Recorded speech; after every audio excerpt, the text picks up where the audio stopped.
시청자 여러분, 편안한 주말 보내고 계십니까? 한 주간의 뉴스를 쉽게 정리해드리는 토요 랭킹쇼 지금 출발합니다. 최진봉 성공회대 신문방송학과 교수, 이현종 문화일보 논설위원, 정혁진 변호사 나오셨습니다. 어서 오세요. 어제 국민의힘 대선 후보로 윤석열 전 검찰총장이 선출되면서 내년 3월 9일 치러지는 20대 대통령 선거 대진표가 확정됐습니다. 오늘 토요 랭킹쇼에서는 123일 남은 대선 특집으로 전해드리겠습니다. 그럼 저희가 준비한 첫 번째 한 랭킹 지금 만나보시죠. 정계 입문 4개월 만에 대선 후보로. 국민의힘 대선 경선에서 윤석열 전 검찰총장이 홍준표 의원을 제치고 대선 후보로 최종 결정됐습니다. 대선 도전을 선언한 지 4개월 만에 제1야당의 대선 후보가 된 건데요. 윤석열 후보는 수락 연설을 통해서 조국의 위선, 추미애 오만을 꼬집었습니다. 먼저 그 모습 영상으로 만나보시죠. 저희 경선 승리를 이 정권은 매우 두려워하고 뼈아파할 것입니다. 조국의 위선, 추미애 오만을 무너뜨린 공정의 상징이기 때문입니다. 제 사전에 내로남불은 없을 것입니다. 이번 대선은 상식의 윤석열과 비상식의 이재명과의 싸움입니다. 합리주의자와 포퓰리스트의 싸움입니다. 기득권의 나라에서 기회의 나라로, 약탈의 대한민국에서 공정의 대한민국으로 바꾸겠습니다. 이현주 의원님, 네. 상식과 비상식의 싸움이다. 이번 대선은 합리주의와 포퓰리즘의 싸움이다. 동의하십니까? 일단 윤석열 후보가 야당의 후보가 된 것 자체가 이게 예. 보면 굉장히 비상식적인 상황이지 않겠습니까? 예. 왜냐하면 현 정권에서 서울중앙지검장, 검찰총장 했던 분이 지금 야당의 유력한 대선 후보가 됐습니다. 예. 자, 그렇다면 왜 이렇게 됐을까라는 것은 현 시국이라든지 문재인 정부가 얼마나 비정상이길래 이런 일이 벌어졌을까라는 측면들을 이제 이야기해주고 있는 것이고요.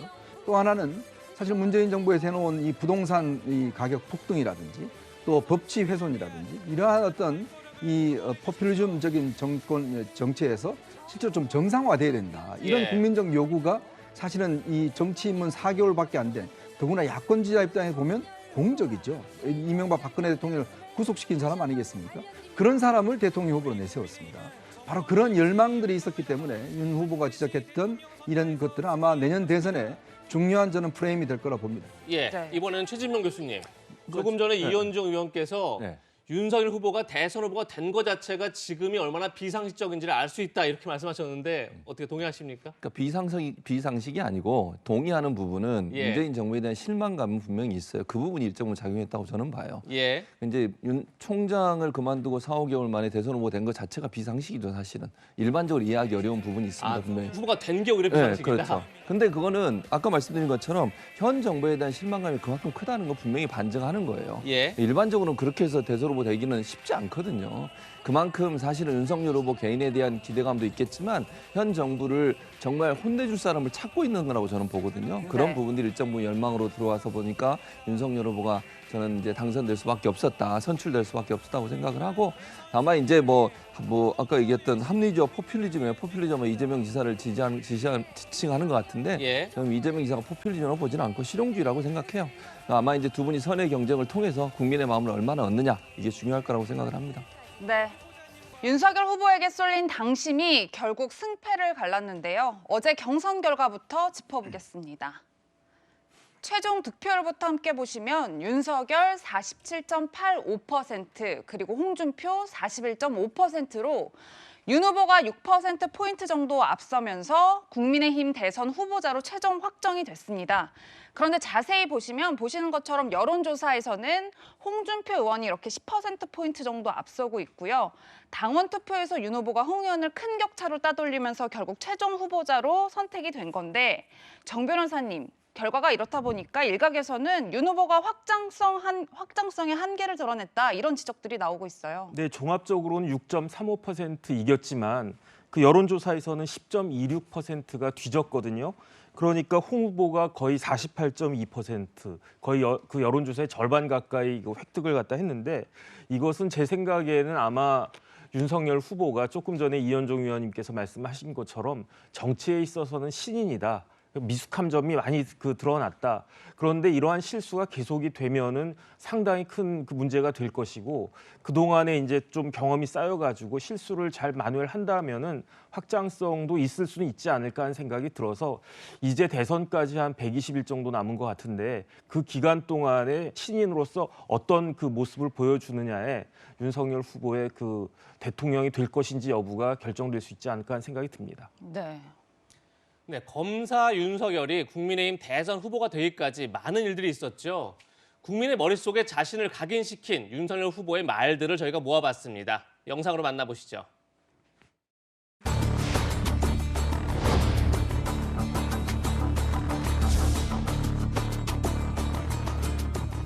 혹시 사람이 충성하는 건 아니에요? 저는 사람에 충성하지 않기 때문에 제가 오늘도 이런 말씀을 드립니다. 일단 법리적으로 보면은 검찰총장은 법무부 장관의 부하가 아닙니다. 중상모략이라는 단어는 제가 쓸 수 있는 가장 점잖은 단어라고 저는 생각합니다. 헌법 정신과 법치주의를 지키기 위하여 최선을 다할 것을 약속드립니다. 범수완판 이라고 하는 것은 어떤 부패를 완전히 판치게 하는 부패 완판으로서 헌법 정신에 크게 위배되는 것이고 사람에게 충성하지 않는다. 이 말 많은 분들이 기억하실 텐데요. 살아있는 권력에 칼을 겨눴던 검사가 대선 후보가 됐습니다. 이현종 의원님, 네. 이 강한 강골 검사의 이미지가 자신을 대선 후보로 끌어올리긴 했지만 한편으로 좀 부담도 될 것 같아요. 앞으로 그렇죠. 극복 과제가 어떤 게 있을까요? 결국 이게 이제 어떤 면에서 보면 지금 후보로 선출되는 동력이 되기도 했지만 또 한편으로는 굉장히 독이 될 수도 있다는 생각이 들어요. 대통령은 사실은 이제 이 검찰권만 행사하는 게 아니지 않습니까? 그렇죠. 국정 전반, 뭐 외교, 안보, 그다음에 경제라든지 모든 분야를 통할해야 되거든요. 근데 지금 국민적 요구는 현 정권이 워낙 이제 비정상적으로 하다 보니 그걸 좀 단죄해 달라는 그런 열망이 이제 윤석열 후보를 밀어 올렸지만 일단 대통령이 됐을 경우는 이제 그때부터는 그걸 잊어버리는 거죠. 얼마나 우리 국민들을 잘 살게 만들어줄 수 있느냐, 예. 우리 안보를 튼튼하게 만들어줄 수 있냐 이런 면에 보는 거거든요.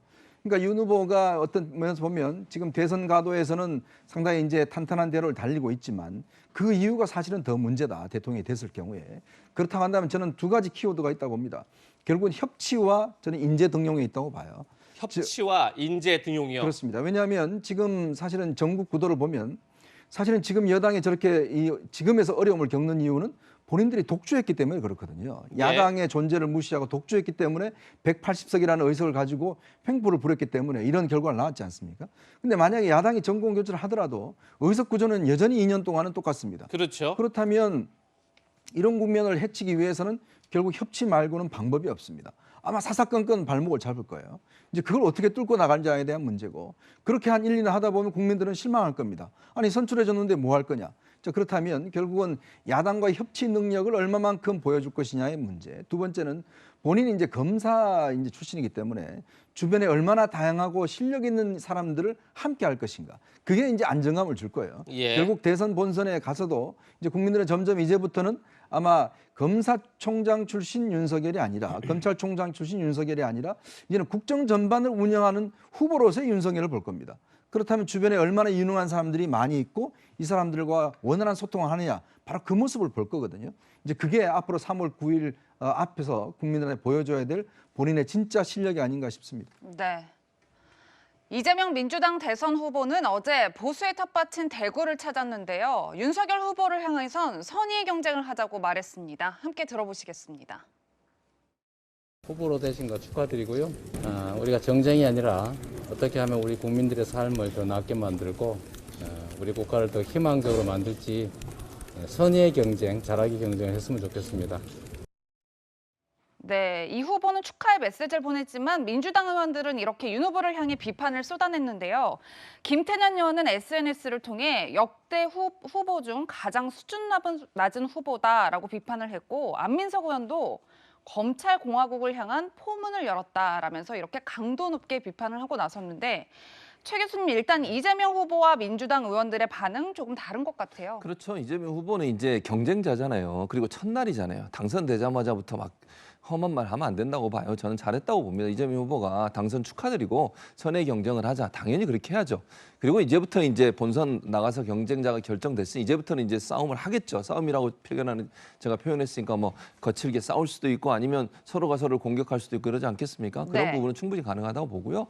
다만 이제 민주당 의원들은 일단 윤 후보가 이제 후보로 확정됐으니 이제부터 공격을 한다고 저는 봐요. 뭐 마찬가지 아니겠어요. 국민의힘이든 민주당이든 상대 후보에 대해서 여러 가지 공격도 하고 이러는 것이 이제 일반적으로 대선 과정에 있는 일이니까 그런 하나의 일환으로 봐야 될 것 같고요.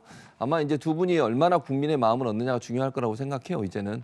그러니까 예. 뭐 아까 이현정 의원이 얘기했던 부분 중에 제가 이제 동의하는 부분은 정말 국민을 잘 살게 만들 수 있는 능력을 갖고 있느냐가 정말 중요한 어떤 그 기준이 될 겁니다. 그런 부분들을 두 후보가 얼마나 잘 설득해내느냐 국민들을 그게 저는 중요하다고 생각하고 이제는 뭐 다른 사람의 빛을 받아서 반사하는 형태의 문제가 아니라 본인의 능력으로 빛을 발할 수 있는 능력 이런 능력을 잘 보여주는 게 필요하지 않겠나 그렇게 생각합니다. 네.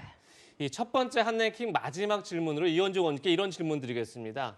이번 대선이 역대 대선과 가장 차이점이 있다면 아마도 여당과 제1야당 대선 후보가 모두 국회 경험이 없다는 게 아닌가 싶습니다. 그렇죠. 이 국회 경험이 없는 대통령이 탄생할 가능성이 매우 높은 건데 이게 한국 정치에 독이 될지 아니면 득이 될지 어떻게 전망하십니까? 그러니까 이제 국회가 어떤 면에서 보면 그러니까 이 정치적 리더를 양성하는 장소가 되지 못하고 있다는 한 저는 반증이라고 보거든요. 예. 예전에 보면 김영삼, 김대중, 노무현, 뭐 이제 이명박 대통령도 국회 경험이 있습니다. 박근혜 대통령 마찬가지고요.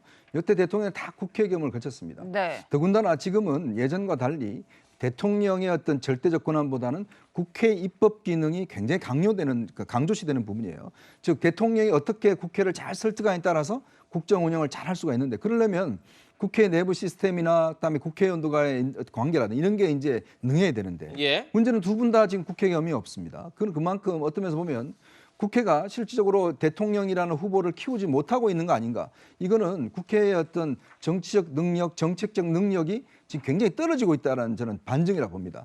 즉 그만큼 각 당의 공천이 정치적 리더들을 잘 키워내고 있지 못하다는 하나의 반증이고 또 너무나 정치적인 싸움, 그다음에 팬덤 정치에 빠져 있다. 그게 뭐냐면 결국은 본인의 개인적인 능력보다는 자기 진영에 어떻게 잘 보일 것인가 이것만 잘하면 이제 뭔가 유명한 사람이 되는 이런 지금 국회 구조가 돼 있거든요. 예. 그렇다 보니까 결국은 바깥에 있는 새로운 인물에 대한 국민들의 갈망이 있는 거죠. 매일같이 똑같은 정쟁 벌이다 보니까 이제 국회의원에 대해서 실증나고 국회의원에 대해서 국민들이 혐오감을 느끼게 되는 이제 그러다 보니 장외에 있는 사람이 좀 새로워 보이는 거거든요. 근데 문제는 장외에 있는 분들이 과연 민주주의 훈련을 거쳤는가, 예. 즉 소통할 수 있는 이런 걸 거쳤는가, 저는 이건 또 다른 문제라고 봅니다.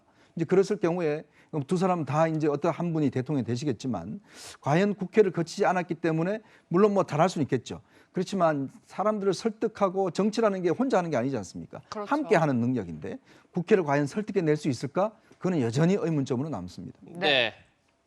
그럼 지금부터 123일 남은 대선 레인스의 핵심 포인트들을 하나씩 짚어보겠습니다. 저희가 준비한 두 번째 한랭킹에서 만나보시죠. 대선 포인트 첫 번째는 대장동대 고발 사주입니다. 이 얘기를 하기 앞서서 국민의힘 윤석열 대선 후보가 오늘 새벽에 첫 행보로 가락시장을 찾았습니다. 그리고 민주당 이재명 후보는 어제 윤 후보가 선출될 때 국민의힘 심장부로 통하는 대구를 찾았는데요. 두 현장 모습 먼저 보겠습니다.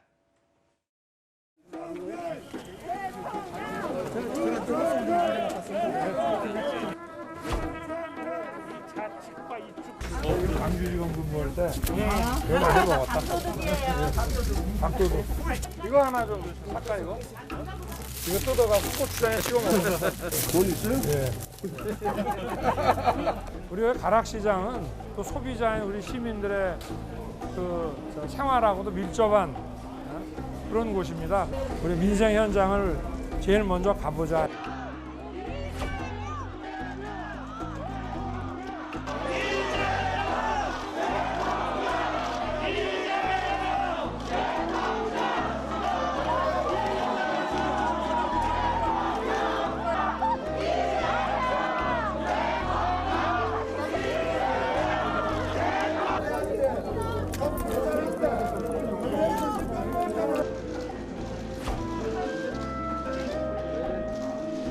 왼쪽도 아니고 오른쪽도 아니고 오른쪽으로 간다. 좋은 정책이면 효율적 정책이면 좌우 김대중 정책, 박정희 정책 따지지 말아야 된다. 네, 윤석열 후보는 첫 행보로 자영업자, 서민들이 있는 시장을 찾았고 이재명 후보는 보수성에 강한 대구를 방문했는데 최재문 교수님, 네. 서로의 취약점을 보완하는 행보를 했다. 뭐 이렇게 저희가 풀이할 수 있을까요? 그렇게 볼 수 있어요. 왜냐하면 물론 윤석열 후보는 첫날이잖아요. 그렇죠. 이제 후보로 선출로 첫날이기 때문에 민생 행보를 가는 건 일반적이라고 볼 수 있을 것 같고요. 그리고 이제 윤석열 후보가 갖고 있는 게 민생을 잘 모른다고 하는 그런 이제 우려들이 있잖아요. 이런 부분들을 좀 씻으려는 의도도 있는 것 같아요. 그러니까 민생 현장을 직접 찾아서 자영업자들이나 민생에 있는 분들을 만나가지고 소리도 듣고 얘기도 듣고 또 상품도 사고 이런 모습 보여주면서 민생에 대해서 관심이 많고 그 분야에 대해서 중점적으로 정책을 펴겠다는 이미지를 보여주려는 것 같고 이재명 후보는 이제 후보 선출, 그러니까 국민의힘 후보 선출하는 날 대구를 갔어요. 그건 상당히 의미가 있다고 저는 보는데 또 본인이 사실은 안동 출신이잖아요. 그런 부분들을 각인하려는 의도도 있다고 봐요. 그러니까 TK 심장을 갔다고 하는 것은 지금 전통적으로 지지가 좀 약한 TK 지역을 집중 공략을 해서 본인은 TK 출신 후보로서 새로운 어떤 변화를 시도해내겠다. 그리고 전국적인 지지를 받는 대통령이 되겠다는 의지를 보여주기 위한 하나의 행보가 아니었나 이렇게 생각이 듭니다. 네. 네, 그럼 지금부터 본격적으로 내년 3월 9일 대선까지 영향을 미칠 핵심 포인트들을 하나씩 짚어보겠습니다. 저희가 준비한 포인트는 4가지입니다. 먼저 첫 번째는 수사 돌파 여부입니다. 초유의 대선이다 이런 말이 나오는데 왜냐하면 두 후보다 이재명 후보는 대장동 특혜 의혹 사건에 연루돼 있죠. 물론 아직까지 뭐 수사 대상은 아니지만 관련돼 있다 이런 이제 의혹을 받고 있는 거고요. 그리고 윤석열 후보는 고발 사주 의혹도 여러 사건들에 지금 관련이 돼 있습니다. 과연 수사 돌파를 할 수 있느냐? 그리고 두 번째는 원팀 구성, 과연 내부 분열을 막을 수 있느냐? 그리고 세 번째는 후보 리스크, 여러 차례 양쪽 다 설화를 겪었는데 과연 이 비호감들을 어떻게 극복할 것이냐? 그리고 마지막은 단일화 여부, 이렇게 4가지를 지금부터 하나씩 살펴보겠습니다. 네, 그럼 첫 번째로 대장동 특혜 의혹 수사와 고발 사주 의혹 수사를 돌파할 수 있느냐입니다. 먼저 대장동 특혜 의혹 수사와 관련해 유동규 씨에 이어 김만배 씨와 남욱 변호사까지 이른바 대장동 3인방이 모두 구속됐는데요. 지난 3일 김만배 씨는 영장 심사를 앞두고 이런 이야기를 했었습니다. 들어보시겠습니다. 배임 관련해서 이재명 후보 지침 따랐을 뿐이라 입장 어떻게 생각하시나요? 이제 그분은 뭐 최선의 행정을 하신 거고 저희는 그분의 그 어떤 행정 지침이나 이런 걸 보고 한 거기 때문에 그분은 그분 나름대로 최선을 다하신 거고 행정을 저희는 시가 내놓은 정책에 따라서 공모에 진행한 것이라고 생각합니다. 네, 정 변호사님 들으신 대로 김만배 씨가 그분을 4차례나 언급하고 나섰는데 도대체 하고 싶었던 얘기가 뭘까요? 일단 지금 문제가 되고 있는 게 공모 지침서거든요. 2015년 2월 13일 날 정도에 작성이 됐는데 그 공모 지침서 내용 보면은 초과 이익 환수 조항이 빠져 있어요. 이걸 누가 작성을 했느냐? 정영학 회계사가 초안을 작성을 해서 김만배 씨를 통해서 유동규 본부장 등 성남 도계공 인사들한테 전달이 돼가지고 이게 확정이 됐는데 지금 문제가 되고 있는 게 배임죄가 아니겠습니까? 네. 배임이라고 하는 죄는 말 그대로 임무에 위배해가지고 성남 도계공에다가 손해를 끼친 게 이게 배임죄란 말이에요. 그런데 지금 김만배 씨가 뭐라고 이야기했느냐? 그분의 지시를 따랐다. 그분의 지침을 따랐다. 그분은 누구겠습니까? 성남시장이죠. 그러면은 왜 성남시장을 끌고 들어가느냐? 지금 성남 도계공의 문제를 일으켰다라고 하는 것인데 성남 도계공 위에 누가 있느냐? 성남시장이 있는 거예요. 왜냐하면 성남시장이 그 성남 도계공을 지시하고 감독하는 그런 위치에 있으니까. 그러니까 김만배 씨가 하고 싶은 말은 내가 그분의 시키는 대로 했는데 내가 무슨 배임이 되느냐 이 이야기를 하고 싶은 것인데 그런데 과연 이와 같이 초과이익 더 많이 벌 수 있는 그 조항을 어거지로 그 직원들의 반발에도 불구하고 어거지로 삭제해가지고 그 이익을 얻게 하지 못한 것이 그게 과연 정당한 일이었는지 그다음 또 한 가지는 자꾸 그분 한 5번 하더라고요. 그런데 지금 애당초에 그분이 누구냐에 대해서부터 문제가 됐었고 다들 아니 나는 그분이 아니다라고 이야기를 하는데 그거를 지금 잘 알고 있음에도 불구하고 김만배 씨가 왜 자꾸 그분을 들먹이는지 거기에도 어느 정도 함의가 있는 것이 아닌가 하는 생각도 듭니다. 네.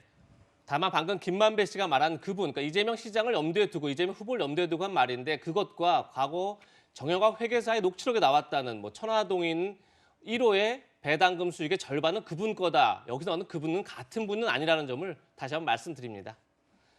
그럼 다시 이제 이재명 후보는 지금까지 돈을 받은 사람은 범인이다. 돈을 받은 사람이 범인이다. 이렇게 주장하고 있었습니다. 그래서 국민의힘 게이트다. 이렇게 말했던 건데 또 한편 돈을 받은 것으로 드러난 유동규 씨를 두고는 내 측근이 아니다. 이렇게 해명하기도 했습니다. 그런데 이재명 후보가 스스로 측근이라고 밝힌 정진상 전 경기도 정책실장의 행보를 두고는 여러 뒷말을 낳고 있습니다. 왜 그런지 지금부터 살펴보겠습니다. 지난 9월 29일, 그러니까 유동규 씨가 검찰의 압수수색을 받을 때입니다. 그런데 압수수색을 받기 직전에 정진상 씨와 통화한 사실이 확인됐습니다. 약 한 7분간의 통화가 있고 나서 10분 뒤에 검찰이 유동규 씨 자택에 압수수색을 들어갑니다. 그리고 2분 뒤에 유동규 씨는 정진상 씨와의 통화했던 그 휴대전화를 창밖으로 던져버립니다. 그리고 나서 검찰이 초인종을 누른 지 20분 뒤에야 집에 문을 열어줬습니다. 그러다 보니까 이재명 후보의 측근과 유동규 씨가 말맞추기 내지 증거인멸을 시도한 것 아니냐 이런 의혹이 있는 건데요. 물론 정진상 실장은 유동규 씨와 통화한 것은 압수수색이 있는지 전혀 모르는 상태에서 언론에 보도된 내용을 확인하려고 했다. 그러면서 잘못이 있다면 감추지 말고 충실히 수사에 임하라 이렇게 당부했다 이렇게 주장하고 있습니다. 그런데 오늘 조선일보는 또 다른 의혹을 제기했습니다. 지난달 24일 황무성 전 성남도시개발공사 사장의 사퇴를 압박하는 녹취가 공개됐는데 그 직후에 정진상 씨가 황무성 씨에게 이런 문자를 보냈다는 겁니다. 성남시에 계실 때 사장님을 잘 모셨는데 무슨 억하심정으로 저한테 이러시느냐 이런 문자를 보냈다는 건데요. 정혁진 변호사님. 네네. 정진상 전 실장이 이번 사건 곳곳에 등장하고 있다. 이런 지적이 나와요. 그러다 보니까 정 실장에 대한 수사도 필요한 것 아니냐. 이런 이제 하나의 지적이 나오는 거고 또 하나는 네네. 결국 정 실장을 겨냥한다면 그걸 결국 이재명 후보에 대한 수사가 아니냐 또 이렇게 보는 시각도 있는 것 같아요. 네, 둘 다 맞는 말인 것 같습니다. 왜냐하면 검찰이 그 유동규 씨에 대한 공소장을 바꿨거든요. 추가했거든요. 근데 여기에서 배임이 기존에 우리가 생각했던 것과는 다른 방식으로 내용이 바뀌어요. 어떻게 생각을 했었냐면은 초과이익 환수 조항을 뺐기 때문에 손해가 난 거니까 그것이 배임이 아니냐 이렇게 생각을 했는데 요번에 다시 드러난 공소장에는 택지 분양가를 조작했기 때문에 그걸로 인해서 손해가 발생을 했다. 그게 배임이다. 이렇게 공소장이 바뀌었는데 그런데 성남도시개발공사 정관 8조에는 어떻게 되어 있냐면요.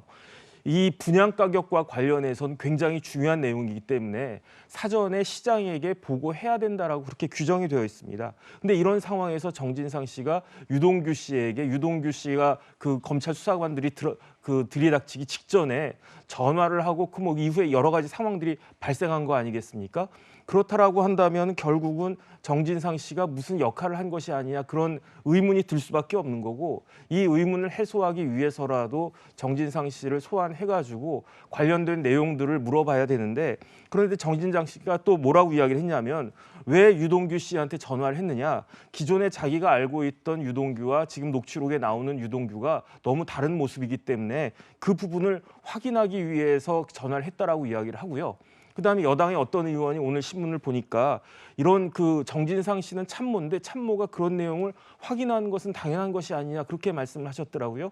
그러면 참모가 확인만 하고 그냥 가만히 있어야 되겠습니까? 확인을 했으면 자기 보스한테 이 부분을 알려드려야죠. 그렇다라고 하면 정진상 씨의 보스는 누구냐? 결국은 이재명 시장에게까지 그 불똥이 튈 수밖에 없는 그런 상황으로 그 사건이 계속 진행되는 것이 아닌가 그런 생각이 듭니다. 네. 정진상 씨가 이재명 후보에게 보고했다는 것은 정혁진 변호사의 추정이라는 점을 밝혀드립니다. 네. 이런 가운데 원희룡 전 제주지사는 어제 라디오 인터뷰를 통해 새로운 의혹을 제기했는데요. 함께 들어보시겠습니다. 저는 그 정민용 변호사 말고 저는 측근의 통화 사실을 얘기하는 겁니다. 제가 이름을 찝어서 얘기할 수는 없고요. 왜냐하면 그러려면 제가 근거를 대야 되잖아요. 그러면 제보 증인의 신분이 드러나게 됩니다. 그래서 그건 할 수가 없고요. 그 제2의 통화 인물이 누군지 밝혀지면 파장이 클 만한 그런 인물인지 그것만 좀 말씀해 주시죠. 어떤 파장이 큰 정도가 아니라 이재명 후보는 아마 후보 내려놔야 될 겁니다. 네, 이 의원님 원전지사의 주장을 종합해 보면 유동규 씨가 검찰 압수수색 직전에 또 다른 인물과 전화 통화를 했고 그렇죠. 그 통화한 인물의 정체가 밝혀지면 이재명 후보가 후보직을 내려놔야 될 것이다 이렇게 주장을 하고 있어요. 지금 일단 통화된 게 확인된 사람은 정진상 지금 비서실 부실장하고 예. 정민영 변호사 두 사람입니다. 정민영 변호사는 아시겠지만 남욱 변호사가 추천을 해서 성남 도계공에 들어와서 이 사업 전체를 어떤 면에서 총괄했던 그런 인물이지 않습니까? 그러니까 두 사람이 통화했다는 것은 이제 이미 알려진 사실인데요. 근데 문제는 뭐냐면 이 유동규 씨와 정진상 씨는 뭐 같이 근무를 성남시에서 하고 가깝기 때문에 충분히 통화할 수 있어요. 그렇다면 이걸 왜 공개를 안 했을까라는 게 의문이거든요. 왜냐하면 그 기회가 있었습니다. 지난번 국정감사 때도 그렇고 수차례 기회가 있었음에도 불구하고 이재명 후보 같은 경우는 이걸 밝히질 않았습니다. 뒤늦게 이제 공개를 한 거거든요. 그러니까 그러면서 바로 통화한 이후에 바로 휴대전화를 버렸습니다. 그러니까 그 이제 연관성을 지금 우리가 의문이하고 있는 거거든요. 왜냐하면 제가 볼 때는 아마 정진상 부실장이 진작에 내가 통화했다. 같이 옛날에 근무하던 그 사람인데 이런 문제가 있어서 알아보려고 했다. 그렇게 이야기를 하면 이같이 의문이 저는 확산되지 않으라고 봐요. 예. 근데 문제는 계속 숨기고 있다가 이제 숨기지 못하고 이제 경찰이 이 사실을 이제 밝혀내니까 그제서야 이제 인정한 거거든요. 그리고 바로 행동이라는 게 바로 통화하고 난 다음에 저 휴대전화를 버렸을 때는 과연 무슨 통화를 했길래 휴대전화를 버렸을까라는 의문이 있는 것이고요. 또 하나는 지금 제3의 인물인데 지금 글쎄요 모르겠습니다. 이 원희룡 후보가 지금 누구한테 들어서 이걸 이야기하는지 모르겠지만 여기 보면 일단은 이게 밝혀지면 후보직을 내려놔야 될 것이다라고 이야기를 하고 있잖아요. 그렇죠. 근데 정진상 부시장보다 더 가까운 사람은 제가 알기로는 참모 중에는 없어요. 그렇다면 정진상 씨 같은 경우는 워낙 이제 좀 은밀하게 움직이고 굉장히 이제 얼굴도 잘 알려져 있지 않고 뭐 거의 이재명 후보와는 변호사 사무장 때부터 같이 행동을 해온 분이기 때문에 굉장히 밀접한 관계가 있고 그 사람보다 더 측근 없습니다. 최측근이라고 이야기를 하잖아요. 그렇게 모르겠습니다. 이거는 원희룡 후보가 누구를 겨냥하는지 또 더군다나 이게 통화 내용이 확인이 되면 후보로 사퇴직을 해야 된다라고 한다면 굉장히 큰 인물인데 글쎄요. 저는 아직까지 좀 감이 잡히질 않아요. 네. 위원님 그렇게 말씀하신 뭐 정진상 전 정책실장보다 더 측근은 없을 거다라는 것도 뭐 추정이라는 점도 같이 밝혀드리도록 하겠습니다. 한편 이재명 후보는 대장동 의혹과 관련해서 현장을 직접 찾는 등 정면 돌파 의지를 보이고 있습니다. 지난 3일 선대위 첫 회의에선 이런 얘기도 했습니다. 한번 함께 들어보시죠. 최근에 민간 개발을 추구했고 민간 이익분을 나누어 가졌던 이 부패 세력들이 갑자기 태도를 돌변해가지고 왜 공공 개발을 100% 하지 않았느냐라고 이제 억지 주장에다가 적반하장식 공세를 일삼고 있습니다. 위기는 기회라고 했습니다. 저들이 이런 부당한 주장을 하고 부당한 공격을 할 때가 바로 우리가 반격할 기회입니다. 부당한 공격을 할 때가 반격할 기회다. 최재봉 교수님 지금 이렇게 얘기하고 있는데 이재명 후보가 지금 대장동 의혹과 관련해서 어떤 국민적 의혹을 해소할 만큼 충분히 해명을 하고 있다. 뭐 이렇게 보십니까? 그러니까 저는 그렇게 봐요. 예. 제가 이렇게 얘기하는 이유는 이재명 후보가 알고 있는 범위 내에서 본인이 알고 있는 내용을 다 얘기했다고 저는 봐요. 그러니까 예를 들어서 지금 언론에서 뭐 의혹을 제기하고 여러 가지 이제 추측으로 얘기하는 부분들은 또 풀어가야 될 부분이라고 보고요. 예를 들면 이재명 후보가 유동규 씨가 돈을 받는 걸 알았으면 그걸 얘기를 했겠죠. 그러니까 몰랐으니까 얘기 안 했다고 저는 보고, 그러니까 본인이 알고 있는 범위 내에서 얘기는 다 했고 해명을 했는데 본인이 모르는 범위에서 누군가 이동규 씨가 만약에 뭐 비리를 저질러 다른 사람한테 뇌물을 받았다고 하면 그 부분은 본인이 해명을 하고 이번에 수사를 통해서 밝혀야 될 부분이라는 생각이 들고요.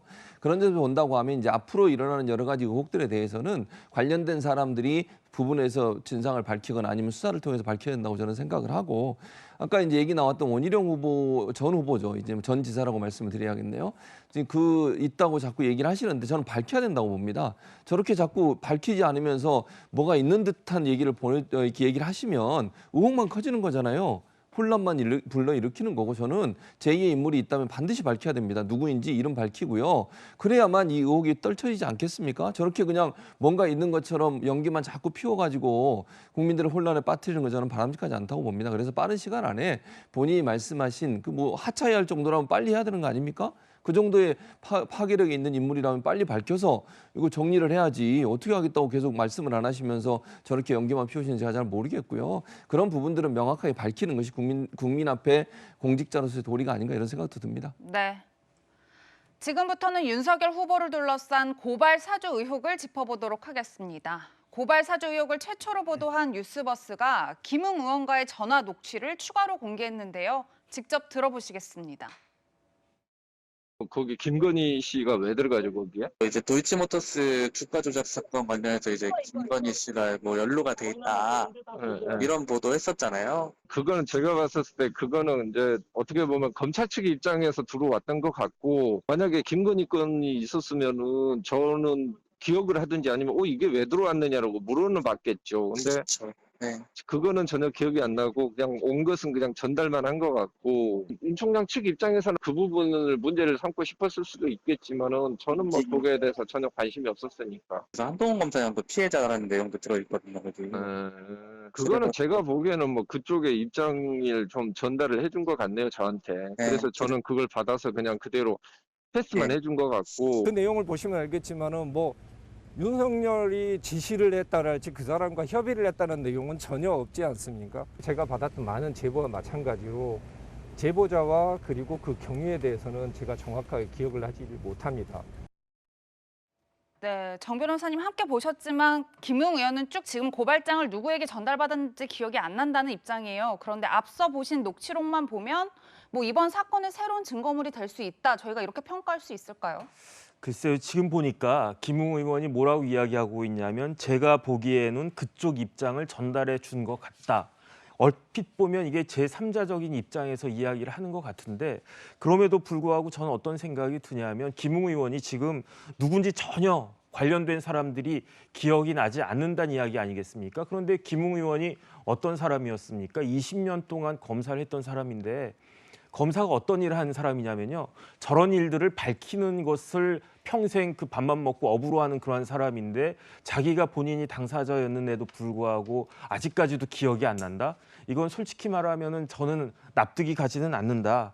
하지만은 여기에서 더 김웅 의원이 계속 저런 자세를 견지하고 더 이상 그 관련된 내용을 진술하지 않으면은 뭐 많은 사람들이 생각하는 것처럼 심증은 가는데 물증이 없는 그런 상황으로 계속 될 수밖에 없는 거고, 그다음에 진술이라고 하는 것은, 진술서나 이런 녹취록이라고 하는 것은 결국은 사람의 말이기 때문에 이것이 어떤 객관적인 증거라고 보기엔 좀 어려운 측면이 있거든요. 그렇기 때문에 만약에 김웅 의원이 생각을 바뀌어가지고 조금 더 정확하게 그 모든 것들을 이야기하지 않는다라고 한다면 지금과 같은 상태가 계속 유지될 수밖에 없는 것이 아닌가, 저는 그런 생각이 들고, 그런 의미에서 지금 공수처도 그렇고 검찰도 그렇고 답답한 그 심정이 될 수도 있겠다 생각이 듭니다.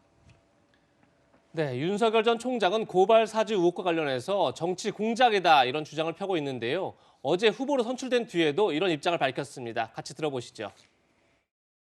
장모 또 사모님 관련 수사 또 고발 사주 의혹에 대해서 본선에서는 또 공세도 강화될 거로 보입니다. 어떻게 대응하실 건지 말씀 부탁드립니다. 워낙 그 말이 안 되는 얘기라서 제가 뭐 대응할 필요 자체를 못 느끼고, 뭐 지금까지 뭐 가족에 대한 거 지금 1년 6개월을 했는데 이런 그 정치 공작이나 불법적인 이런 선거 개입을 계속 하게 되면은 뭐 거기에 따르는 또 상응하는 책임을 져야 되지 않겠습니까? 네, 조금 전 들으신 것처럼 윤 후보 관련된 의혹은 고발 사주만은 아닙니다. 현재 공수처와 검찰에서 수사를 진행하는 사건이 8가지나 됩니다. 어떤 게 있는지 저희가 정리해봤는데요. 최재문 교수님, 지금 보시는 것처럼 뭐 윤석열 후보 개인에 대해서도 옵티머스 사기 부실 수사 의혹, 한명수 전 국무총리 사건 등등이 있고, 또 부인과 장모 사건도 있고, 또 본인의 측근을 통하는 윤대진 검사장의 형으로 또 알려진 윤우진 전 용산 세무사 관련 사건도 있고, 굉장히 여러 사건이 있는데 과연 윤 전 총장, 윤 후보도 정면 돌파 가능할까요? 어떻게 보십니까? 윤 후보 입장에서 정면 돌파를 하려고 하겠죠. 근데 이제 문제는 수사 결과가 어떻게 나오느냐가 중요할 거라고 봐요. 물론 좀 이제 걱정되는 부분은 이제 야권의 대선 후보잖아요. 수사가 상당히 좀 여러 가지 지장을 받을 가능성은 저는 있다고 봅니다. 그러나 이제 수사는 해야죠. 공수처도 수사를 하고 있으니까 하는 결과는 밝힐 텐데, 그 결과에서 어느 정도까지 증거가 나오느냐가 중요하다고 생각을 해요. 지금 현재는 뭐 아직까지는 윤석열 후보가 직접적인 연관이 돼 있다는 증거가 없기 때문에 뭐 지금 뭐 연관이 있다 이렇게 얘기할 수는 없는 거 아니겠습니까? 다만 이제 주변에서 있었던 여러 정황들로 보면 그런 의혹이 있어서 이 부분에 대한 말끔히 털지 않으면 계속 이 부분은 이제 민주당에서 공격의 포인트로 삼을 거예요. 그래서 이제 어떤 형식으로 이게 마무리되느냐가 제일 중요할 거라고 저는 보고, 만약에 수사가 다 안 끝나게 되면 정혁진 변호사 예상처럼 정확히 뭐 결과가 안 나오면 이 문제는 계속 정치적인 이슈가 될 거예요. 예. 그래서 윤석열 후보를 계속 괴롭히는 그런 이슈가 될 텐데, 거기에 어떻게 이제 본인이 잘 넘어서느냐 하는 문제는 본인의 능력이다 이렇게 생각을 합니다. 네, 정 변호사님, 이런 가운데 어제 윤석열 후보가 SBS와의 인터뷰에서 대장동 특혜 의혹 그리고 고발 사주 의혹 모두 같이 특검을 가자, 반대하지 않겠다 이런 입장을 비췄는데, 이 주장에 대해서는 어떻게 보세요? 일단 윤석열 후보 입장에선 그게 특별하게 불리할 수가 없는 것이, 그 고발 사주는 제가 조금 전에도 말씀드렸지만 김웅 그 의원이나 손준성 검사가 지금 같은 입장을 견지하고 있으면은 사실 밝히기가 굉장히 어렵습니다. 더군다나 혐의의 핵심은 직권남용 아니겠습니까?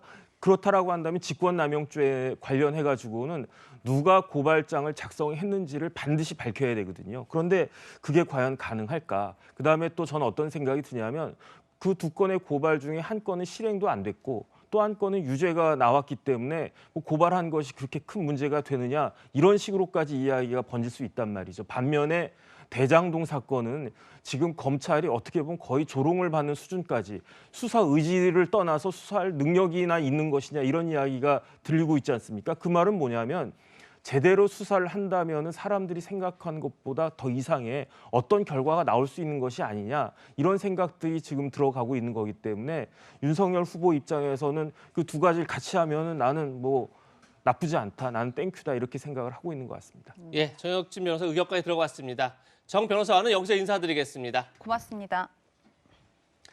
그럼 다음 대선 포인트 짚어보겠습니다. 저희가 준비한 세 번째 한랭킹입니다.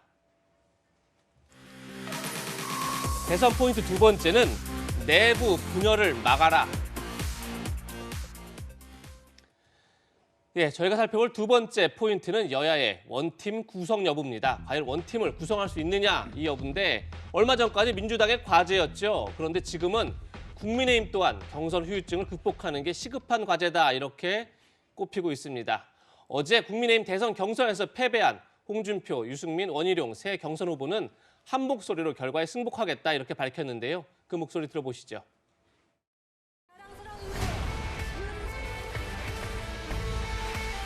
경선 결과에 깨끗하게 승복합니다. 마지막까지 치열하게 국민적 관심을 끌어주었다는 역할이 제 역할이었습니다. 윤석열 후보님께 축하드리고 모두 합심해서 정권 교체에 꼭 나서 주도록 당부드립니다. 저 유승민은 경선 결과에 깨끗이 승복합니다. 윤석열 후보님 진심으로 축하드립니다.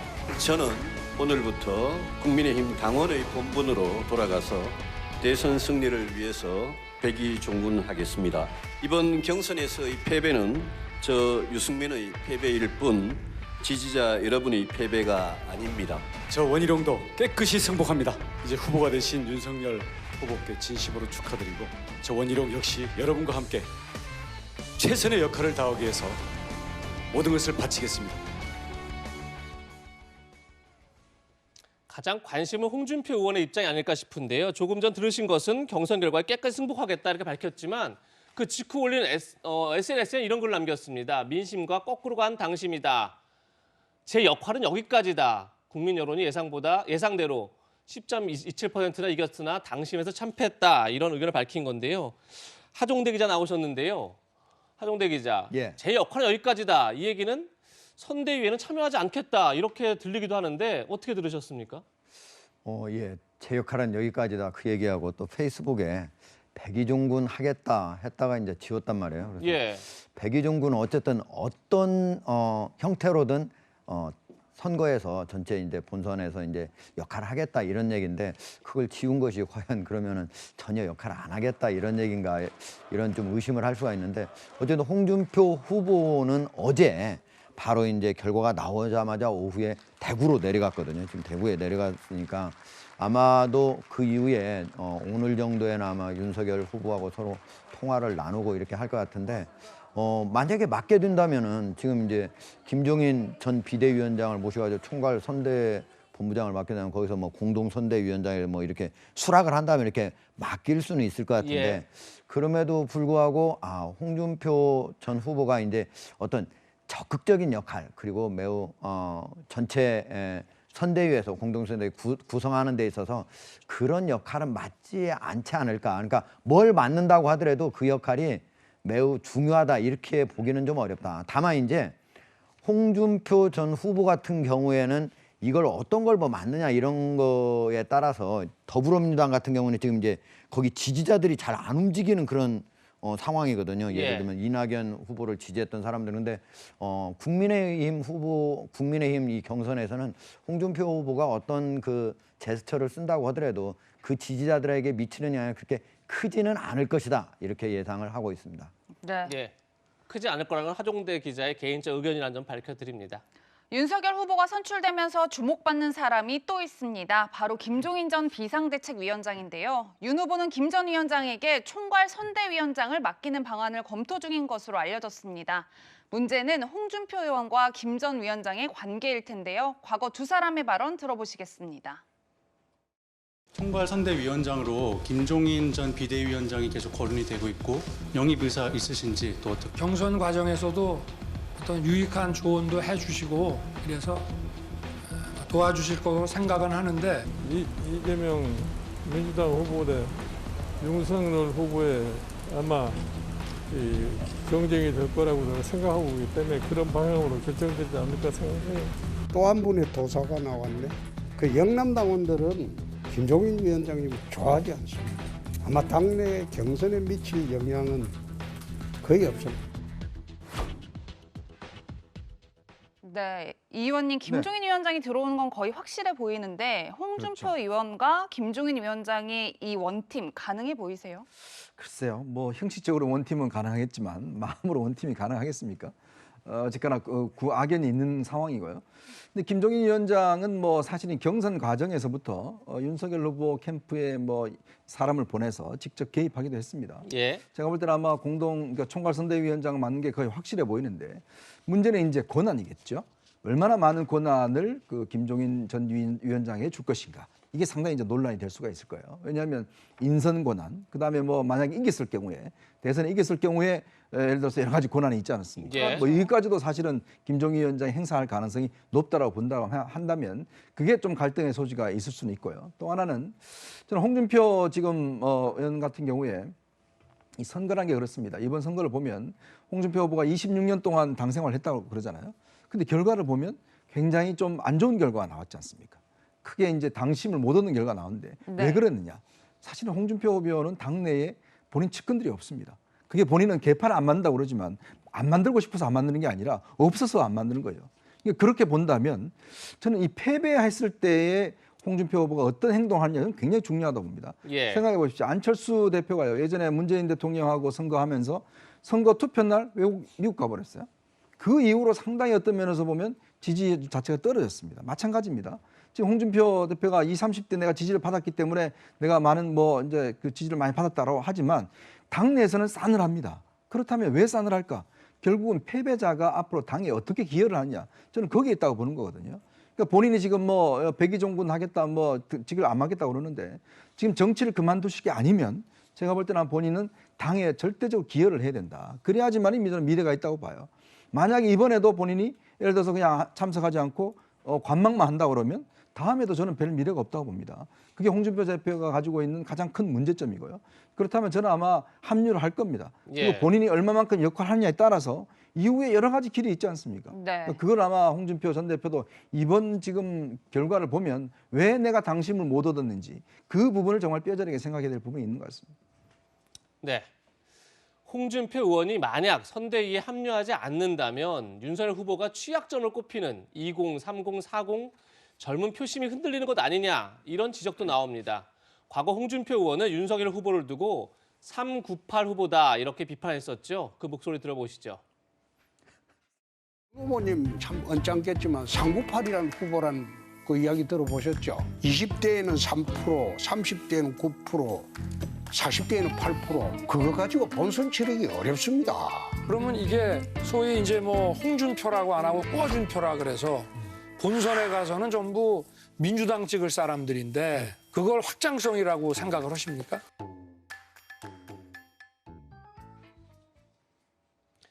예, 398 후보라고 불린 이유가 이 여론조사 때문인데요. 4개 기관 여론조사에서 20대 3%, 30대 9%, 40대 8% 지지율밖에 못 얻었다. 이 점을 꼬집은 건데 최진봉 교수님, 윤 후보 입장에서는 젊은 표심을 어떻게 끌어안느냐 굉장히 중요할 것 같은데 어떤 전략을 펴야 할까요? 일단 저는 실수를 줄여야 돼요. 예. 그러니까 특히 이제 실언을 줄여야 한다고 저는 봅니다. 근데 20대 같은 경우는 그런 부분에 민감하게 반응할 수 있다고 저는 보거든요. 그러니까 준비되지 않은 대통령이라고 하는 부분, 대통령 후보라고 하는 부분, 이런 부분들이 본인한테 상당히 크게 아픔으로 갈 거라고 봅니다. 20, 30대가 사실은 그런 부분에 민감하게 반응할 수 있기 때문에 그런 부분을 좀 바로잡아야 된다고 생각하고, 두 번째는 정책을 조금 더 많이 홍보해야 돼요. 예. 지금은 그러니까 현 정부를 비판하고 현 정부에 대한 바로잡기 이런 발언들만 계속 하시다 보면 정책이 드러나질 않아요, 잘. 그러니까 현 정부가 각을 세운 모습 가지고는 반사이익을 얻는 한계가 있다는 거죠. 결국 본인이 20, 30대나 20대, 30대, 40대를 위한 정책을 어떻게 할 건지 구체적으로 설명을 해야 돼요. 그 부분이 좀 더 체계화돼야 돼야만 20, 30대가 윤석열 후보에게 다시 마음을 줄 수 있지, 지금의 상태라고 가면 좀 어려움이 있을 거다. 그래서 그런 부분을 좀 강조하는 쪽으로 전략을 세웠으면 좋겠습니다. 네. 윤 후보는 국민의힘 대선 후보로 선출된 직후 가장 먼저 원팀을 강조했습니다. 그 목소리 들어보시겠습니다. 이제 우리는 원팀입니다. 정권 교체의 대의 앞에 분열할 자유도 없습니다. 국민의 뜨거운 열망에 부응하지 못한다면 우리 모두는 국민과 역사 앞에 씻을 수 없는 죄를 짓는 것입니다. 정권 교체의 사명은 저 혼자 이룰 수는 없습니다. 우리 모두가 단결해야 합니다. 네, 이번엔 논란이 많았던 민주당 내 원팀 구성 상황도 살펴보겠습니다. 각 경선 후보 캠프 인사들이 모두 참여하는 메머드급 선대위를 구성했는데 여전히 파열음이 나옵니다. 이낙연 전 대표 측의 서른 의원은 얼마 전에 이재명 후보 앞에서 이런 발언을 했습니다.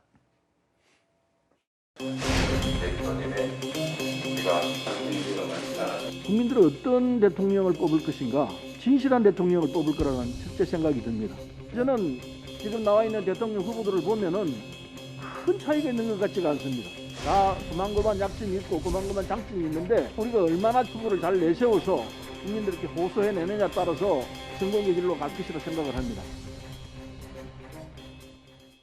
하종대 기자, 예. 두 사람 지난달 15일 의총할 때 막 포옹도 하고 얼마 전에 소맥회동도 하고 했었는데 이재명 후보 앞에서 바로 고만고만한 후보다 저렇게 얘기할 정도면 여전히 심리적으로 원팀 구성이 안 되고 있다 이렇게 봐야 되지 않을까요? 그러니까 저게 이제 3일 첫 더불어민주당 선대위원이 이제 회의에서 저 얘기를 한 건데 저 얘기하고 바로 그 다음날 남미로 2주간 출장을 갔어요.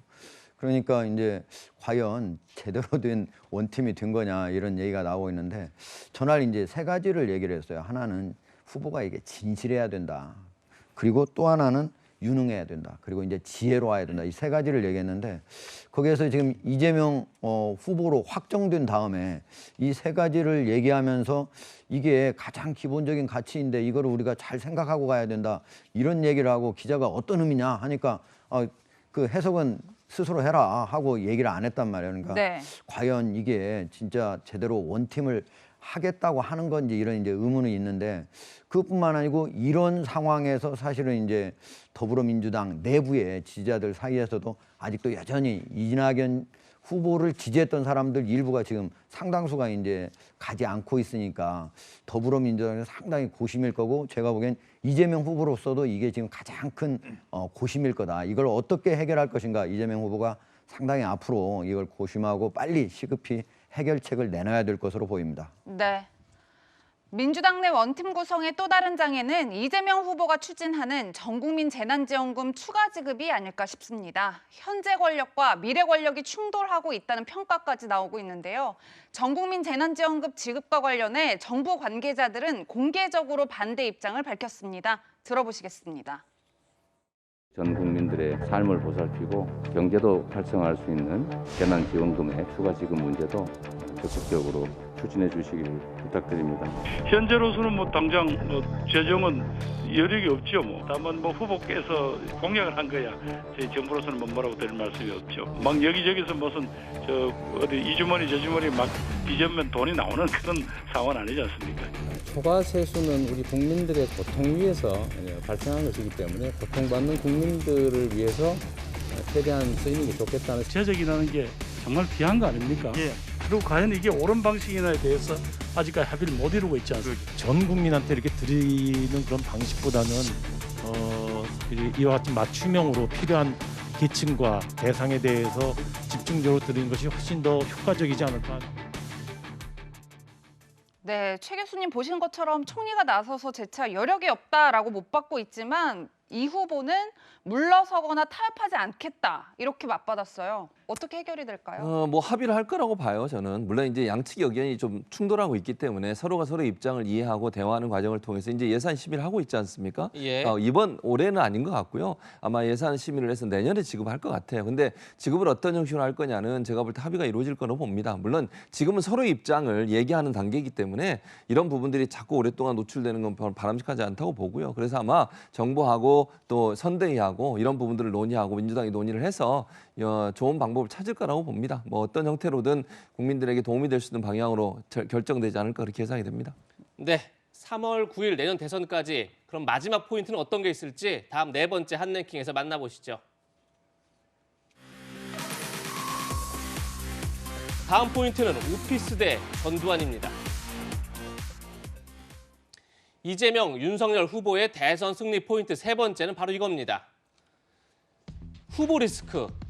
후보들 간의 비호감도가 큰 이유가 결국 설화가 많다는 걸 텐데 과연 이 후보 리스크를 넘어설 수 있느냐? 이게 관건인 것 같습니다. 일각에서는 두 후보의 최대 리스크가 본인의 입이 아니냐 이런 말까지 나오고 있는데 어제 대구를 방문한 이재명 후보가 이런 발언을 해서 또 논란이 되고 있습니다. 같이 들어보시죠. 북한이라는 존재는 친한 친구도 아니고 확 버려버리려다가 버려지지도 않고 꼭 코로나 같아, 코로나. 어렵긴 하지만 참을 땐 참고 소대가리 그러면 뒤로 야 닭대가리야 뭐 이렇게 한번 하고 예. 근데 그런 품격 떨어지잖아요. 그래서 왜 소대가리 소리 하는데 가만히 있었냐? 그럼 싸웁니까? 우리가 뭐 일방적으로 당하고 있을 수도 없는 거. 그래서 바람직하지도 않은 건 분명합니다. 뭐 내가 닭대가리 그랬다가 이거 혹시 또 이거 나가가지고 문제되는 거 아닌가 모르겠네요. 네. 농담이었습니다. 네, 한 강연에서 한 발언인데 뭐 본인도 농담이었다 이렇게 밝히지만 듣기에 따라서는 저 발언 자체가 약간 품격이 없어 보이기도 하고요. 뭐 어떻게 느끼셨습니까, 하 기자는? 사실 이제 소대가리 그거는 사실 뭐 이 소대가리 자체를 얘기한 게 아니고 북한에서 자주 쓰는 말 중에 하나잖아요. 근데 그런 때는 이제 삶은 소대가리가 앙천대소 할 일이다. 그 얘기는 사실은 이제 잘 안 일어나는 일이라는 뜻이거든요. 예. 그래서 이제 약간 비웃으면서 그렇게 하는 얘기인데 닭대가리는 어떻게 상대방을 만약에 지칭을 했다면 약간 상대방을 좀 이제 폄훼한다 이렇게 할 일인데 사실은 이재명 후보가 여기서 한 얘기는 무슨 상대방을 폄훼하고 뭐 이런 게 아니고 예. 맞대응을 해야 되지 않느냐 이런 의미로서 얘기를 한 거예요. 그러니까 우리가 막말이라든가 품위 없는 말 이런 것들에 대해서는 좀 지적을 하고 우리 정치 문화가 좀 개선돼야 된다 이런 걸 우리가 충분히 지적을 해야 되지만 우리가 얘기를 하는 데 있어서 아 이거 혹시라도 내가 이 말 쓰면 혹시 뭐라고 또 말꼬투리 잡을 거 아니야? 이런 그런 우려 예. 그런 것 때문에 말 자체를 제대로 못하고 또 우리가 또 기사를 쓸 때 그 말의 본뜻 말고 막 말꼬리를 잡는 이런 식으로는 좀 우리가 가지 않는 게 오히려 바람직하다. 그것이 오히려 정치 문화 발전에 오히려 도움이 된다 이렇게 생각을 합니다. 네. 또 최근 가장 논란이 되는 발언이 있었습니다. 이재명 후보가 지난 3일 만화의 날을 맞아 웹툰 작가들과 간담회를 가진 자리에서 한 발언인데요. 저희가 그래픽으로 준비해봤습니다. 최 교수님 보시는 것처럼 이 오피스 누나 이야기라는 웹툰을 보고 이 후보가 제목이 확 끄는데요? 라는 발언을 해서 굉장히 논란이 됐잖아요. 그랬죠. 좀 사과가 필요해 보일 것 같아요. 그러니까 저 말은 그러고 나서 이제 본인이 해명한 거는 이렇게 돼 있어요. 선정성 있는 게 아니냐는 취지였다. 문제를 제기한 것이었다라고 하면서 이제 본인은 선정성에 대해서 얘기한 건 아니라고 얘기를 했는데 아무튼 이제 저 말이 논란이 되면서 여러 가지 언론에 보도가 됐잖아요. 저는 일단 대선 후보들은 말을 조심할 필요는 있다. 어떤 형태로든 이게 아마 무슨 저걸 선정성을 부각시키기 위해서 얘기했다고 저는 보진 않지만 예. 그럼에도 불구하고 저런 말 한마디가 결국은 사람들의 입방에 오르게 되면 그것이 상당히 크게 논란이 될 수 있다. 이런 부분도 고민해서 말할 때 한마디 한마디를 주의해서 할 필요가 있다는 생각이 듭니다. 네. 윤석열 후보 역시 경선 과정에서 잇따라 논란을 일으켰었죠. 윤석열 후보의 논란 장면도 저희가 화면으로 준비했습니다. 윤 후보께서 최근 손바닥에 왕자 써진 거 이거 어떻게 된 겁니까?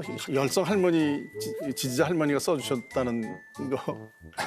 그럼 뭐 그걸 제가 썼겠습니까? 그냥 응원의 개념으로 대수롭지 않게 생각한 게 제 불찰이었 것으로 제가 그거는 인정하고요. 세 차례나 그 네네. 손바닥에 그렇습니다. 쓴 채로 나오셨다는 거 아닙니까? 네네. 세 번 다 같은 분이 써주셨나요?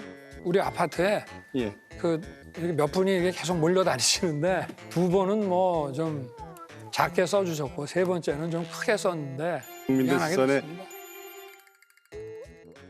네, 경선 과정에서 손바닥에 왕자를 써서 경선에 토론에 참여했다가 논란이 됐고 그러다 보니까 무속 논란으로까지 이어졌었는데요. 그 이후에 이른바 전두환 옹호 발언 때문에 또 한 번 큰 홍역을 치르기도 했습니다. 그 목소리 듣고 이야기 이어가겠습니다.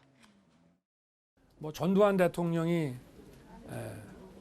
군사 쿠데타와 그 5.18만 빼면 잘못한 부분이 이제 그런 부분이 있지만 그야말로 정치는 잘했다고 얘기하는 분들이 많습니다. 네. 뭐 내가 얘기만 하면 앞에 뛰고 뒤에 뛰어갖고 막 하는데 권한의 위임이라는 측면에서는 배울 점이 있다는 얘기들은 호남 분들 중에도 그런 말씀하시는 분이 있습니다. 그 설명과 비유가 부적절했다는 많은 분들의 그 지적과 비판을 겸허히 수용하고 유감을 표합니다. 이현정 의원님, 네. 전두환 옹호 발언 굉장히 이제 크게 논란이 됐었고 본인도 이제 사과를 했었는데 네. 사실 저 발언 이후에도 또 뭐 시공계는 따로 있다 이래서 또 논란이 되기도 했어요. 그러니까 그렇죠. 계속 이 설화가 끊이지 않는데 이 본선에서 또 저런 설화가 일어나면 사실 굉장히 어려울 것 같은데 어떻게 보십니까? 그러니까 이제 윤석열 후보가 검사 생활만 오래 하셨기 때문에 그러니까 공적인 어떤 대화 여기에 익숙지 않은 것 같아요. 즉 사적 대화는 굉장히 잘한다고 알려져 있습니다. 근데 우리가 술자리나 밥자리에서 할 수 있는 이야기와 그렇죠. 그러니까 일반 대중에게 하는 이야기, 이 정치는 사실 100%가 다 말입니다. 예. 말로서 이야기를 하고 예전에 보면 오바마 대통령이 흑인들 그 폭동 사태가 있을 때 그때 연설하면서 딱 노래 한마디 했죠. Amazing Grace. 예. 그 노래 한마디로서 그 모든 것을 잠재워 버렸습니다. 그러니까 정치인의 이 말의 힘은 어마어마한 것이거든요. 폭동도 잠재울 수가 있고 아니면 폭동을 일으킬 수도 있는 발언이거든요. 그만큼 정치인의 한마디와 한마디가 중요한데 바로 이제 윤석열 후보가 이번에 굉장히 수업료를 많이 내고 저는 학습을 한 것 같아요. 예. 본인의 왕자 문제라든지 또 개사과 문제라든지 등등을 보면 나름대로 이게 그동안 학습 과정을 좀 거쳐왔기 때문에 본선에서는 상당히 줄어들 수 있다는 생각이 들긴 하는데 그래도 여전히 이제 의문이 있는 거죠. 왜냐하면 항상 모든 것들을 공적으로 생각을 해야 돼요. 정치인이 되면 사적인 자리나 공적인 자리가 똑같다고 생각을 해야 됩니다. 이제 그렇게 하지 않으면 저런 발언들이 툭툭 튀어나올 수가 있는 거거든요. 예. 그러니까 그걸 얼마나 줄이느냐. 그렇다고 해서 말을 아예 안 하면 안 됩니다. 말은 하긴 하되 문제는 점점 이제 대중들에게 감동을 줄 수가 있고 그다음에 여러 가지 배려를 줄 수가 있는 이런 이제 언어들을 빨리 습득해야 되는 것이 저는 윤석열 후보가 당면한 중요한 과제가 아닌가 그렇게 생각하고 있습니다. 네. 하 기자 방금 보신 영상처럼 지금 윤 후보가 이준석 대표와 방금 점심 식사도 마쳤다고 하는데 다음 주에는 광주도 가고 봉하마을 참배도 간다고 해요. 중도층 마음 돌리기에 좀 도움이 될 수 있을까요? 예, 광주를 이제 1박 2일 일정으로 이렇게 간다고 이렇게 그러던데 사실 이제 5.18과 관련해 가지고 그렇게 발언을 한 거를 일회성 방문으로 해서 광주와 호남의 민심을 돌릴 수 있을까? 이건 쉽지 않을 거예요. 예. 거기서 뭐 설령 뭐 계란을 맞든 뭐를 맞든 그렇게 한다고 하더라도 그건 쉽지 않을 거고 사실은 이제 5.18과 관련해서는 호남 분들 뭐 뿐만 아니고 전 국민이 이거는 진짜 있어서는 안 될 일이 일어났고 그거에 대해서 광주 시민들이 들고 일어났고 그리고 그 과정에서 200명 이상이 희생이 됐고 이런 것들이 있었는데 뭐 설령 전두환 전 대통령이 정치 과정에서 어떤 특정 분야에서 뭐 다른 대통령보다 좀 더 잘한 것이 있다고 한다 한들 정치는 잘했다 이렇게 말할 수 있는가? 이거는 제가 보기엔 호남 사람들뿐만 아니고 다른 지역에 있는 사람들도 그렇게 받아들이기 쉽지 않은 거여가지고 사실은 5.18 이 발언 때문에 호남 사람들이 윤석열 후보한테 등을 돌렸느냐 하면은 사실은 딱 그렇게 보기도 어렵거든요. 사실은 예. 오랜 기간 동안 호남 같은 경우는 산업화 과정이 소위돼 가지고 이미 인구가 뭐 거의 30~40%씩 다 과거보다 줄은 상태고 그런 것들 다 여러 가지가 겹쳐 있기 때문에 제가 보기엔 한두 번 거기를 방문해서 뭐 사과하고 뭐 이렇게 하는 것보다는 호남 전체 지역을 어떻게 다시 한번 일으키고 발전시켜서 다른 지역들하고 균형 있게 할 수 있는가 이런 것들까지 종합적으로 고려해서 예. 앞으로 공약에 반영을 하고 그런 것들이 실질적으로 5년 동안 어떻게 실질적으로 구현되는가 이런 것들을 보면서 아마 마음을 돌리지 않을까 이렇게 예상을 해봅니다. 네. 그럼 대선의 마지막 포인트 지금 보겠습니다. 저희가 준비한 건 바로 단일화인데요. 범보수와 범진보 진영이 치열한 경쟁이 벌어지면서 막판 결집 단일화 여부가 굉장히 중요할 것 같은데요. 먼저 4개 기관이 함께 조사한 여론조사 추이를 저희가 한번 살펴보겠습니다. 이 여론조사는 윤석열 후보가 최종 후보가 되기 전 여론조사인데요. 일단 사자 가상 대결입니다. 이재명, 윤석열 35, 34에서 시작해서 11월 첫째 주에는 윤석열 35, 이재명 30 이렇게 지금 지지율이 나타나고 있는데 안철수 국민의당 대표도 7%, 심상정 정의당 후보도 6%의 지지율을 받고 있습니다. 네. 하지만 단일화를 둘러싼 각 후보의 입장과 셈법은 다른 듯합니다. 윤석열 후보와 안철수 후보는 어떤 생각을 갖고 있을까요? 직접 들어보시겠습니다. 저도 안 후보님하고 모르는 사이가 아니고 공당의 대표로서 그래 대선 출마를 선언을 했는데 바로 단일화 얘기를 한다는 것은 그분에 대해서 저는 예의가 아니라고 생각하고요. 저는 당선을 목표로 나왔고 그리고 또 더 좋은 대한민국을 만들러 나왔습니다.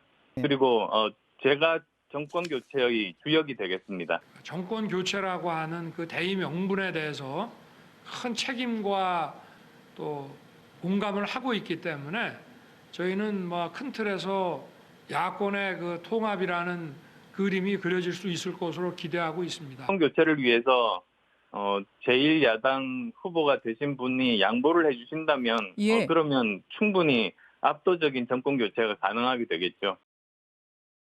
네, 이 의원님 결론적으로 두 사람의 단일화 얼만큼 가능성이 있을까요? 저는 뭐 궁극적으로 가능하지 않을까 생각이 들어요. 근데 그 과정이 아마 지난할 겁니다. 예. 예전같이 그렇게 쉽게 되진 않을 거예요. 그럼 왜냐하면 아무래도 안철수 대표도 거의 마지노선에 달아 있기 때문에 여기서 더 하지 않을 계속 나간다 그러면 본인의 정치적 생명과도 연결돼 있는 거거든요. 근데 이제 일단 이번 선거 같은 경우는 지금 쓸 수 있는 카드가 몇 가지 있습니다. 일단 서초 종로 지금 보궐선거가 있지 않습니까? 예. 그러니까 등등 이런 걸 생각해 보면 아마 안철수 대표나 또 후보나 또 윤석열 후보 입장에서 보면 윤석열 후보가 일단 당무 선거를 가지고 있기 때문에 그런 부분들을 활용한다고 하면 저는 충분히 막판이라도 단일화 가능성은 충분히 있지 않는가 그렇게 예상을 해봅니다. 네. 네, 그럼 범여권 상황은 어떨지도 보겠습니다. 심상정 정의당 대선 후보 얘기 들어보겠습니다. 이재명 후보께서 자신이 없으신가 봐요. 단일화는 저는 이제 퇴행적인 전략이다 그렇게 생각합니다. 이재명 후보가 분명히 아셔야 될 것은 심상정을 지지하는 유권자들은 이재명 후보를 반대하는 유권자들이거든요. 단일화한다고 해서 후보들의 표가 다 모일 거라고 생각하는 것은 그건 그 낡은 인식이다. 반면 이재명 후보는 이런 입장입니다. 중요한 분기점 내는 대선에서 박빙의 승부 예상된다. 개혁 진영이 최대한 힘을 모아야 한다. 최지봉 교수님, 힘 모을 수 있습니까? 결론적으로 모을 수 있다고 보는데요. 상당히 힘들 겁니다. 저는 그렇게 봐요. 심상정 후보가 쉽게 단일화에 나서지 않을 텐데 그럼에도 불구하고요. 만약에 지지율이 정말 박빙의 승부가 되잖아요. 옆에 있는 시민사회단체들이 엄청나게 압박을 할 겁니다. 네. 그래서 아마 단일화해라라고 하는 그 압박 때문에 어쩔 수 없이 하지 않을까 그렇게 예상을 합니다. 네. 네. 오늘은 대선 특집으로 진행해봤습니다. 세 분과는 여기서 인사드리겠습니다. 고맙습니다. 그럼 지금부터 올바른 우리말을 배워보는 시간입니다. 오늘은 어떤 내용인지 준비된 화면 만나보시죠.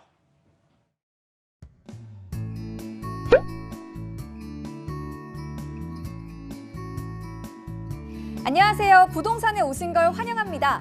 지금 보시는 이 건물은 우리 동네 랜드마크입니다.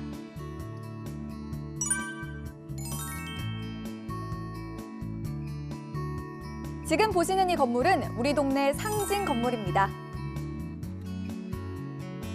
돈이 모자르신다고요? 그렇다면 은행에서 모기지론 상담을 한번 받아보세요.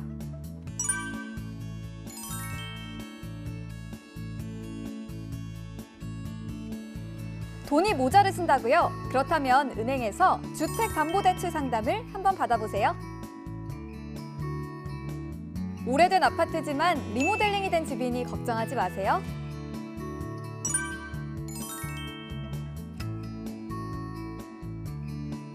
오래된 아파트지만 새 단장이 된 집이니 걱정하지 마세요.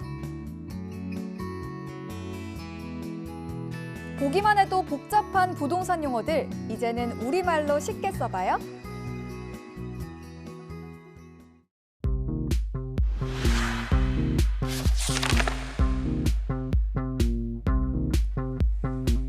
네, 신압으로 우리말 시작합니다. 강병규 기자 나왔는데요. 오늘의 열쇠말 소개해 주시죠. 네, 오늘의 열쇠말은 부동산입니다.